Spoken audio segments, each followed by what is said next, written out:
Are you new to homeschooling or looking into homeschooling your kids? I was in your exact same position this time last year. Hi, you guys. My name is Samantha Emelise, homeschool mama and business owner. And in my channel, I am going to just be, showing you some day in the life of kind of what works for us when it comes to homeschooling and working from home. What works for us, how I, get through it all.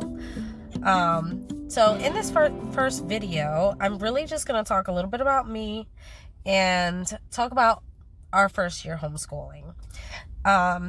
So this time last year, I was looking into homeschooling, but before that, I had already been researching about homeschooling my kids for about a year. My son was having a lot of issues in school, falling behind, bullying issues, different things going on. And then my other son was just getting started with kindergarten. So I did do a lot of, I did do a deep dive research into homeschooling. And I don't know about you guys, if you're anything like me, when I say deep dive, I mean, I watched thousands of videos. I went through TikToks, shorts, reels, long form videos. I was reading books, ebooks. I mean, I took a deep dive into the homeschooling realm, all the research I could possibly do. And I did get a little overwhelmed for a while there, which is why I was researching for about a year before I actually made the decision to do it.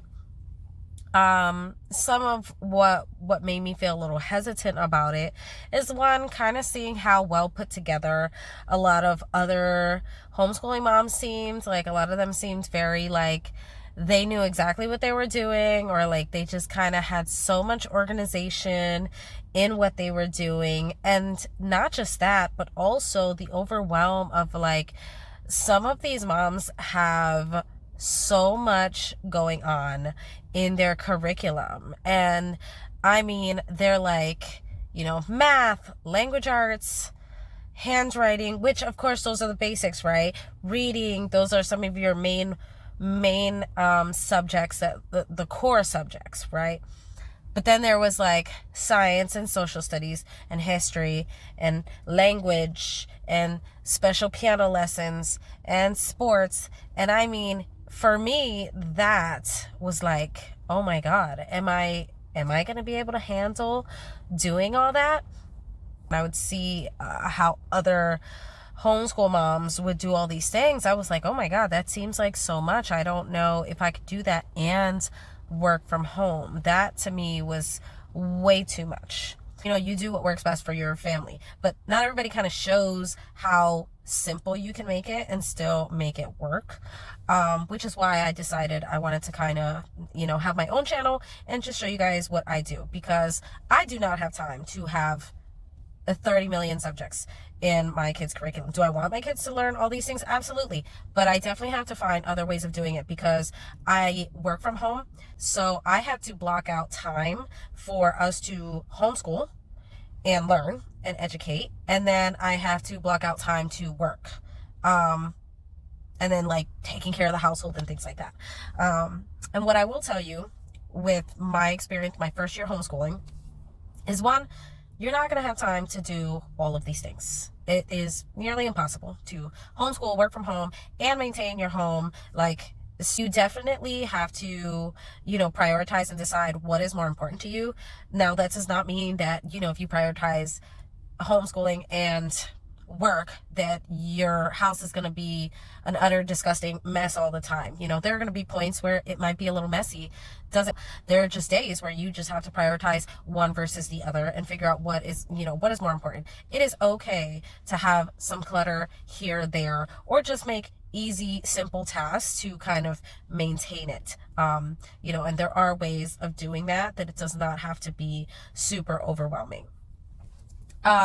So my first year homeschooling, I really focused on math, language arts, and reading and writing. Those were my complete priorities for our first year homeschooling.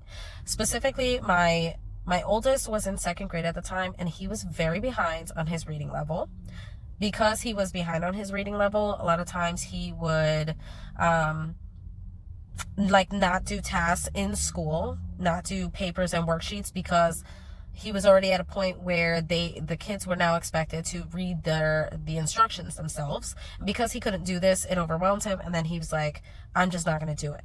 And then we would struggle for at least 2 hours at home to try and get the homework done and the missing classwork done. So that for me was more overwhelming than doing the homeschooling, than actually doing the homeschooling, as far as when he was in school. So that was really what kind of helped me decide, like, I'm going to try this out. I'm going to go into homeschooling and just see kind of what works for us. So for my first year, I decided on doing a 9 a.m. to noon schedule for both my kids. My second grader, I started him off on a kindergarten reading level because he really wasn't reading, and he wasn't confident in his reading. And when it came to reading, he absolutely hated it, the idea of having to pick up a book and start to read. And he's super smart. Like, once he applies himself and like is able to work on stuff, he's super smart and can get it. But it was getting him started and getting him going. So I decided on using the Good and the Beautiful's free printable curriculum, and I started him on a kindergarten level K reading level language arts book with my kindergartner. So I really was able to do those two at the same exact time because of that. And then I just bought some math books from Amazon, and I did buy him a first grade level to start, just to see kind of where he was at and how quickly we could flow through that. And he actually flowed through that very quickly. So then we moved on to a second grade math level from there. And then when it came to the handwriting, I did purchase a handwriting book also from The Good and the Beautiful, and he's done amazing with that. His handwriting has tremendously improved. I will say now, a year later, right? Fast tracking to now, his reading skills have gotten so much better. He has grown more confident with his reading.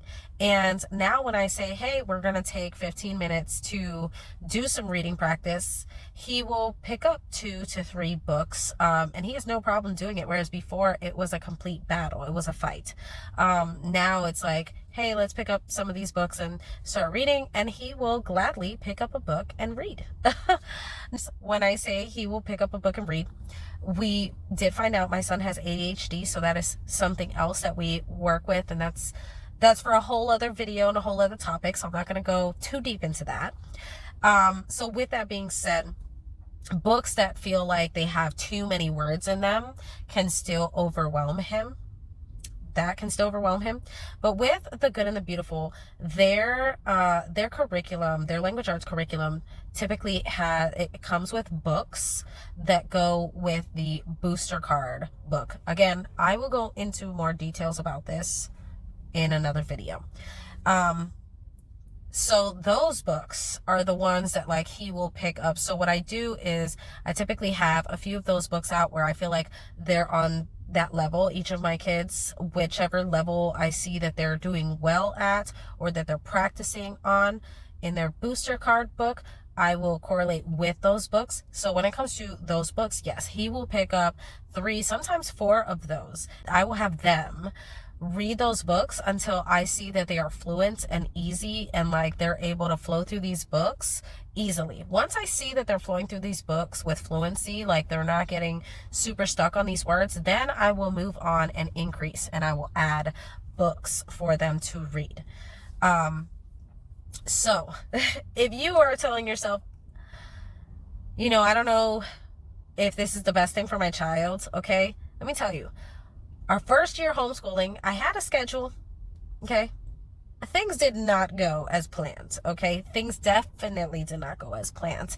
We had a lot of different things kind of go on throughout the year. We had a family member stay over, for in October in our house, and that kind of threw off our schedule.